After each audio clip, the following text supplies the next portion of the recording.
Hi, my name's John. Today we'll be reading A New Beginning for Venezuela by John Londregan, Washington Times, January 25th, 2019.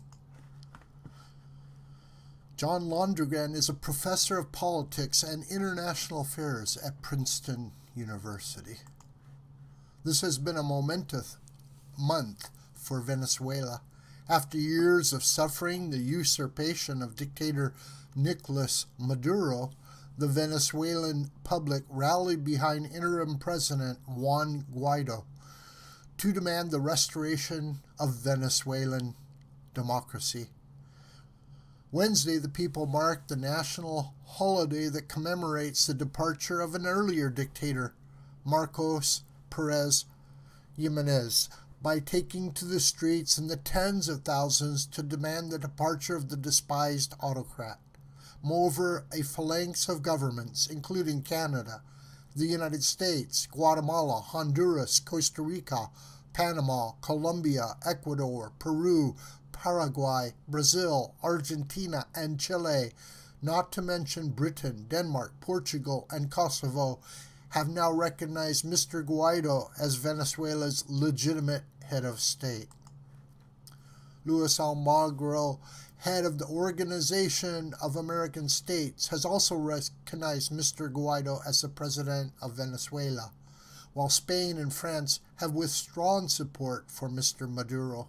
This would seem to mark an end to the tyrant Nicolas Maduro, who reduced his country from its one-time position as a prosperous founding member of the OPEC petroleum cartel to a state of abject poverty and ubiquitous malnutrition.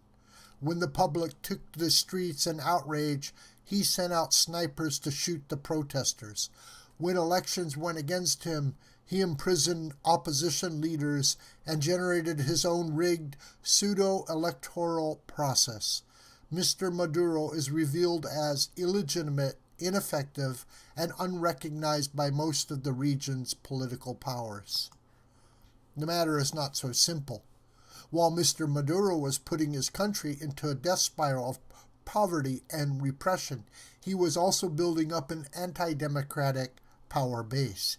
He purged the armed forces of anyone suspecting of having the courage and integrity to oppose him, while he successfully cultivated support from toxic leaders such as Cuban despot Miguel Diaz-Canel, Russian strongman Vladimir Putin, Turkish autocrat Recep Tayyip Erdogan, Iranian theocrat Mahmoud Ahmadinejad, and Chinese overlord Xi Jinping, all of whom have come out in support of his continued rule, as have apologists such as Mexican President Andrés Manuel López Obrador and Uruguayan head of state Tabaré Vázquez, Nicaraguan caudillo Daniel Ortega, and Bolivian ruler Evo Morales.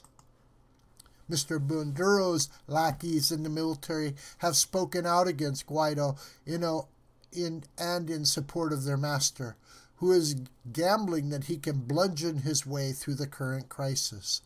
The events of this month were triggered by the end of Mr. Maduro's first term, which was itself the product of a tainted election. Mr. Maduro responded by usurping a second term.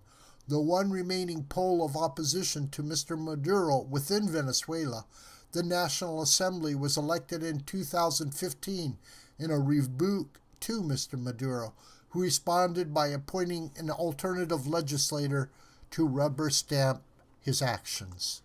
Earlier this month, the Assembly elevated the young and energetic Juan Guaido from among its ranks as its leader in response to Mr. Maduro's usurpation. Mr. Guaido invoked emergency provisions of the Constitution to declare himself interim leader and to call for a new round of elections. In a puzzling move, Mr. Maduro's lackeys briefly detained and tortured Mr. Guaido before releasing him. It appears Mr. Maduro calculated that imprisoning Mr. Guaido would make it impossible for his apologists in democratic countries such as Mexico to continue to protect him from concerted international action. Wednesday's demonstrations were met with violence from the government, and we now see a confrontation between the soft power of public protest, moral suasion, and international opinion, and the truncheons and bullets of a police state.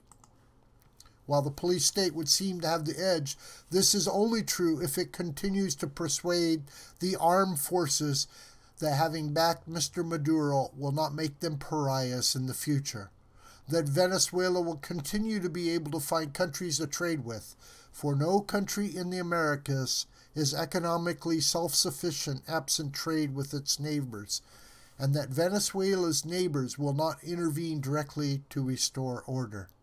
The widespread recognition of Mr. Guaido as interim president is an extremely positive sign, as is the continued courage of the Venezuelan people, who after years of firings, beatings, imprisonment, and shootings of government opponents were still ready to throng the streets in public expressions of support for an end to the dictatorship. Faced with the previous challenges to his grasp on power, Mr. Maduro has called for dialogue while he continued to round up his opponents and impose his rule. With the help of Mr. Lopez Obrador and others, he is attempting to repeat this tired trope yet again.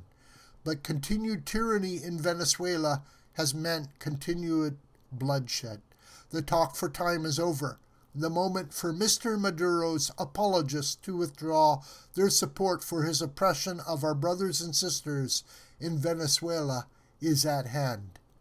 The hour has come for free and fair elections in Venezuela, with security guaranteed by the forces of the international community. This video is a production of the School of the White Crane. Hi, my name is John. Please subscribe to this YouTube channel, and please share this video with family and friends and on social media. May God richly bless you, my beloved.